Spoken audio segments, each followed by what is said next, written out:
Mưa rừng ơi mưa rừng, hạt mưa nhớ ai mưa triền miên. Phải chăng mưa buồn vì tình đời, mưa sầu vì lòng người, duyên kiếp không lâu. Mưa tự đâu mưa về, làm muôn lá hoa rơi tả tơi.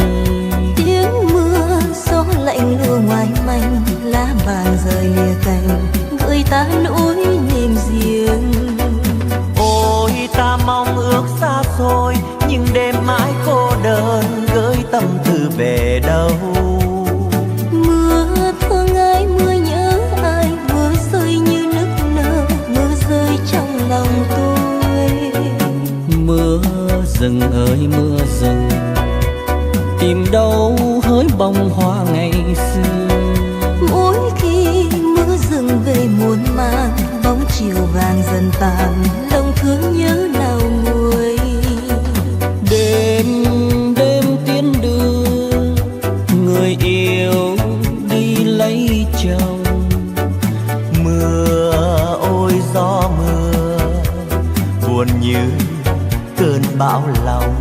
Tình nồng tình mau chóng phai, Tình buồn tình mang đắng cay, Cô đơn cuộc đời ngồi bên sóng cửa, trong bóng ai ngoài mưa mà nhớ người. thương nhớ ai mưa chiều về giăng lối, người yêu xưa nay đã khuất xa rồi. còn trong tôi bao nhung nhớ ta tới. Mưa kỷ niệm mưa thầm rơi trong đời.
từng cơn mưa không dứt.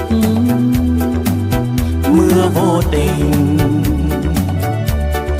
cho mình quen nhau. Mưa ngày xưa rơi trên đường vắng, mưa u hoài vì mong sáng ai. Mưa ngày xưa từng cơn thương nhớ, mưa đâu ngờ chúng mình yêu nhau. Lòng em đó rất nuốt như muôn tiếng thơ, tình yêu hỡi mãi mãi mong gì đón chờ. Dù những đêm buồn đơn vắng nhớ con người, chuyện đêm nay cơn mưa hạ về bất ngờ. Tình mong manh vừa tan lúc cuối ngày, đời mong manh sau đó vẫn lấp đầy. Giờ lặng lẽ bước chân lanh đanh đường hò hẹn, trốn đi về chợt vắng tanh.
nhớ phương năm xưa.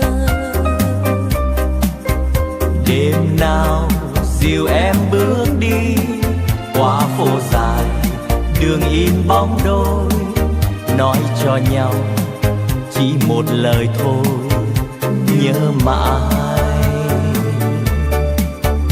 Đêm nay còn mình tôi ngoài đường khuya, đôi chân gầy lê gót trên vỉa hè. Mưa rơi đèn khuya hát hiu, xoay trong hồn tình sâu lẻ loi. Gió khuya buốt lạnh điều hiu. Còn rơi mãi trên phim đàn, còn rơi mãi những tiếng buồn thở than đã lâu rồi. Nụ cười vắng trên môi. Mưa rơi còn rơi mãi nhớ thương ai, ướt bờ mi em dài. Mưa rơi còn là mưa mãi trong đời, người đã xa vắng rồi. Con tim cô đơn còn ôm ấp những hên thề, ướt chiều mưa em về. Chôn đi bao nhiêu kỷ niệm xưa mãi tôn thờ, cuộc tình con ước mơ.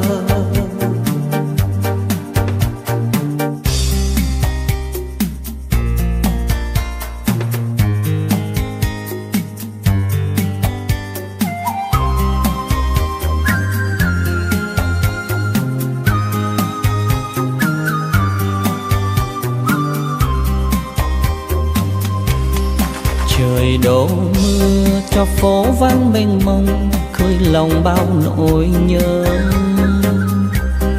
Trời làm mưa cho ướt áo em thơ, mưa rơi từ bao giờ.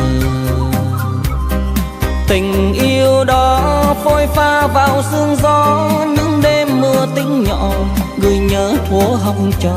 Tâm tình thường hay ngõ trường tan về chung phố những lúc trời chiều đổ mưa. Mưa rơi qua phố buồn, chạnh lòng bao nhớ thương, chuyện tình yêu vẫn vương.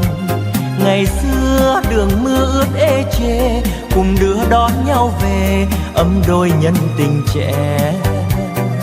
Một người sáng ngang cuộc đời, một người đêm tay gối, chia ly có gì vui. Trời mưa nghe giá bút con tim, xu anh vào kỷ niệm thao thức trọn cả một đêm. Mưa hắt hiu mưa buồn qua phố vắng, chiều mưa tuôn cho giá bút âm hồn. Niềm cô đơn theo nhung nhớ dài thêm, mưa kỷ niệm mưa tìm về dĩ vãng. Anh đã yêu em 10 mùa mưa trước, một mùa mưa hai đứa bước song hành. Tình yêu đương khi thương vẫn còn thương, em đã vội bỏ trường xa phố phường.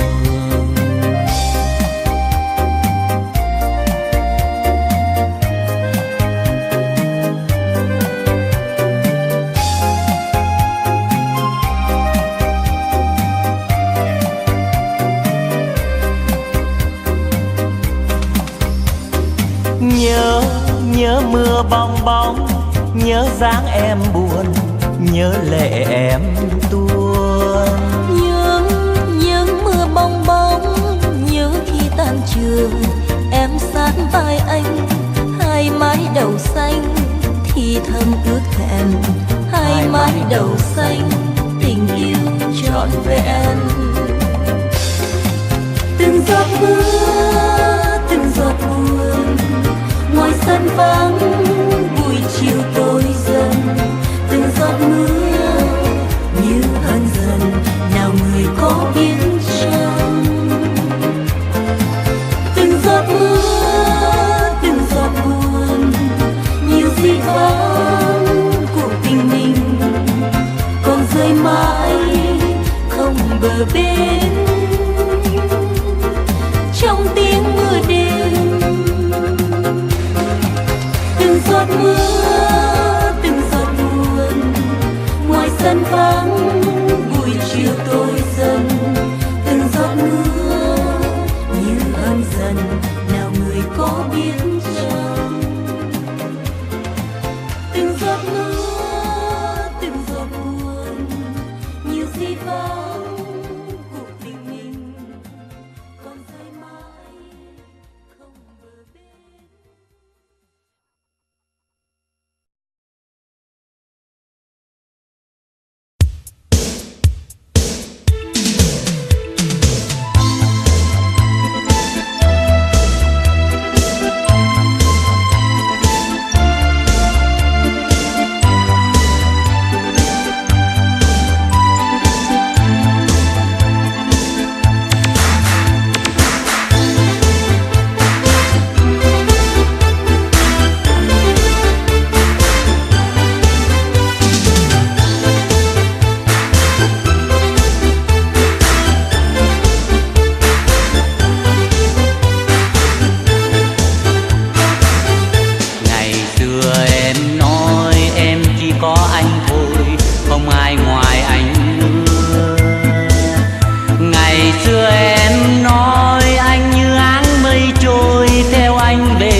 kề nghe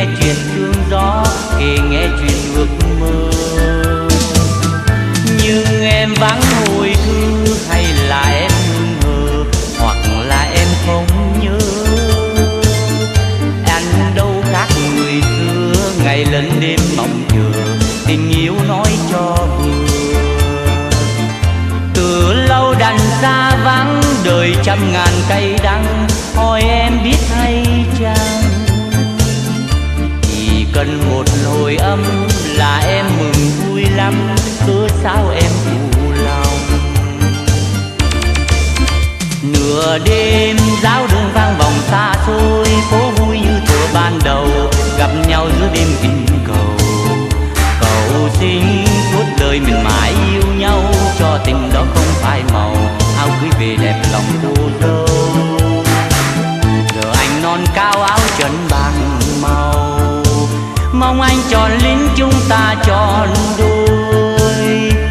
Bây giờ mình mãi xa nhau, mai sau có nhau trong đời, đêm trông về cũng không lành lùng. Những đồi hoa sim ôi những đồi hoa sim tím chiều hoang biển biển. Vào chuyện ngày xưa nàng yêu hoa sim tím khi còn tóc búi vai. Mấy lúc sông pha ngoài trần duyên, ai hẹn được ngày về, rồi một chiều mới bay từ nơi chiến trường Đông Bắc đó, lần ghé về thăm xóm hoàng hôn khuất sau đồi.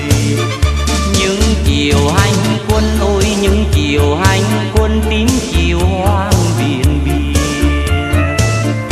Một chiều hành quân được tin em gái mất chiếc thuyền như vỡ đôi. Mấy phút không nghe được em nói, không nhìn được một lần, dù một lần đơn sơ, để không chết người trai khói lửa, mà chết người em nhỏ hầu phương tuổi xuân thì.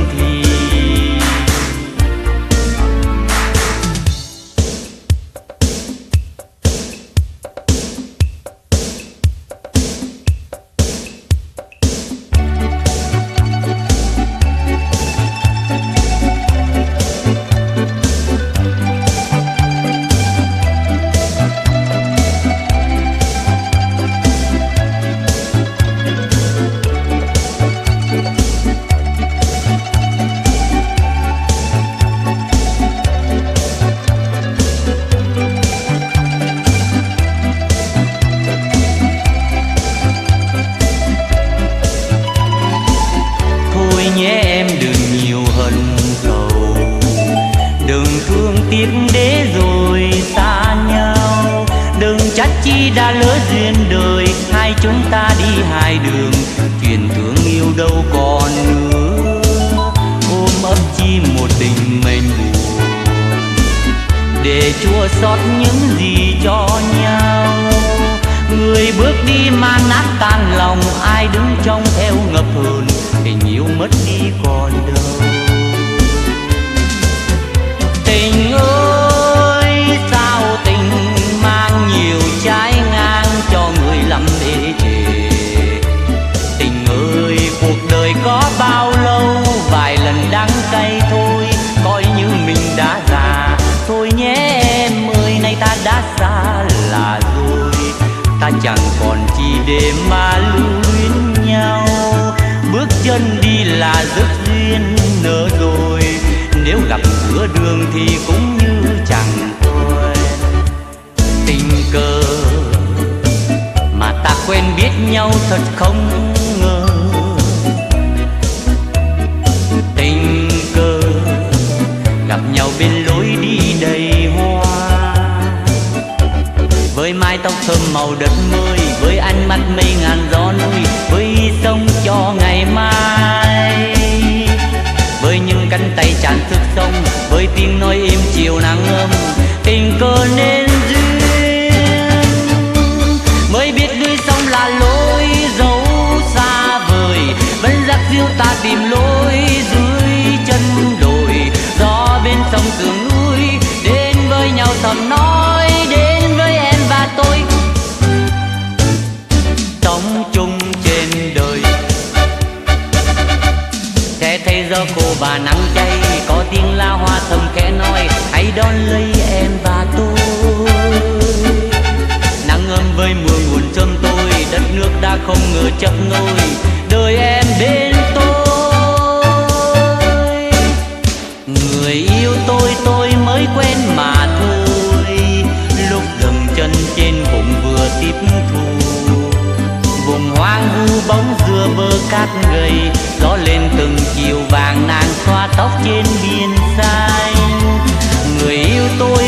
khóc trong chiều mưa. Lúc màu xanh biển mặn đục sắc mây, bao yêu anh em muốn chuyên đôi mình, như màu xanh biển tình trong ngày trời xin rất xinh. Tôi đến lại đi, xa vắng đời tôi chiến chính lâu dài.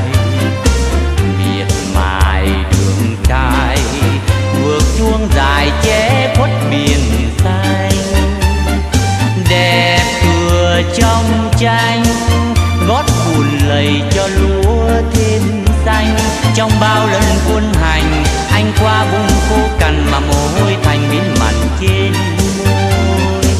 Nếu lời chung mình hai đứa hai nơi, nhìn mưa trên phố em có thương sầu, có nghe cay đắng chiều mưa đổ, có nghe lòng xót xa đau, hay em vội quên ngày đó. Nếu lời chung mình hai đứa chia phôi, vì em con gái đã lỡ yêu rồi. Vắng anh em biết còn ai ngờ, những khi hờn dỗi xa nhau, còn ai đưa đón trong đời. Hết những ước mơ lệ tuôn gối nhòa, đêm dài vương nhớ. Cuộc đời từ đây u buồn ngang trái để mình anh đang